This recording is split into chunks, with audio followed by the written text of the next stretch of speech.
Complaints है लोगों की, please do not watch this video if you have complaints with your life. Reason ये है, कंफर्टेबल जो लोग हैं प्लीज ना देखें।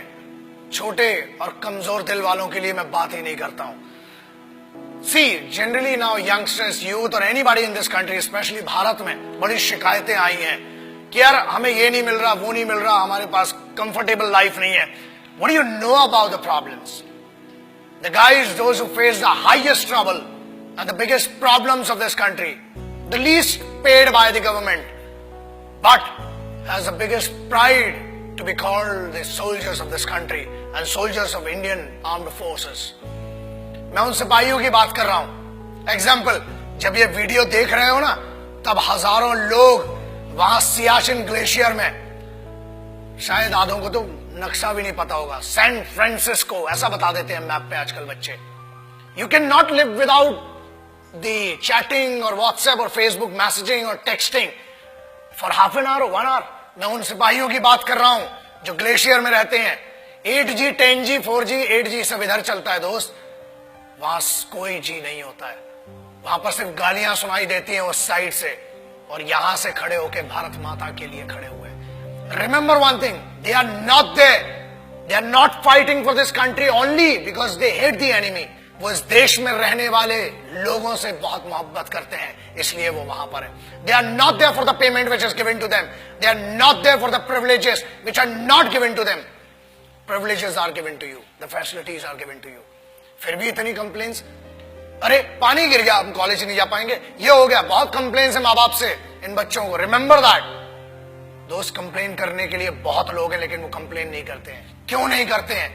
Because they are fighting for this land, they are fighting for this country, they are fighting for that emotion of freedom, they are fighting for that emotion which belongs to you, which doesn't belong to them.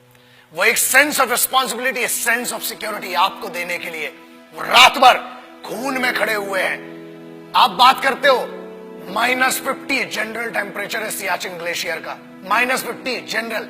जब आप ये video देख रहे हैं, हजारों सिपाही आज भी अपने खून को सुखाकर वहां पर लड़ रहे हैं। They cock up their rifles, they write their last letters to their families, और उसके बाद एक दूसरे की नजरों में इसलिए देखते हैं कि मेरे यार ये नहीं पता कि कल मैं तेरे साथ बैठकर खाना खा पाऊंगा कि नहीं। बोलना तो बहुत दूर की बात सोचिए, आप सोच भी नहीं सकते किन कंडीशंस में वहां पर। And remember one thing, I'm not talking about the highest battleground of the country. I'm talking about the highest battleground in the world. This is the only place which is called the highest battleground in the world, and it is written in the history of the world wars. It is written in the history of warfares. जहां लोग श्वास नहीं ले सकते ना, लोग कहते हैं कि हमने 50 या 500 मीटर की दूरी पर या ऊंचाई पर लड़ा है। ये हजारों मीटर की ऊंचाई पर है, जहां सांस नहीं आती है, दिखाई नहीं देता है। वहां पर भी वो सिर्फ जज्बा है जो जिंदा रखता है लड़ने के लिए और इस देश की रिस्पेक्ट के लिए। किसी बेवकूफ गद्दार ने भी बीच में कुछ कहा था कि Indian army is rapist in Jammu and Kashmir. अरे बेवकूफ, फौज रेप करती है ना तो हथियारों से करती है, और होल होके तुम्हारा रेप निकलेगा। याद रखना, ये तो कॉन्स्टिट्यूशन है कि हमें फौज की आज भी अतीक और इज्जत है कि फौज आज भी कुत्तों को नहीं मारती, इसलिए बचे हुए हो। और याद रखना, किसी के भी खिलाफ कह लेना, मगर हिंदुस्तानी फौज, Indian army, navy and air force के बारे में बोलने के पहले 1 करोड़ बार सोचना, क्योंकि याद रखना, अगर फौज रेप पे आ गई ना तो तुम्हारी रूह का रेप होगा। Indian army does not rape, army, navy, air force, they protect your women, they protect your sisters, because they consider every woman and every young woman as their sisters and mothers. That's why you are protected. बोलना बहुत सरल है और बहुत दम है, बहुत खुजली है, बहुत गर्मी हो रही है ना, आ जरा बॉर्डर पे 2 दिन की ड्यूटी करके दिखा, चूतड़ में से पूरी गर्मी बाहर आ जाएगी। अक्टूबर 1947 देश अभी आजाद ही हुआ था कि हम पर तो जंग थोप दी गई। But who did that? Let's talk about that.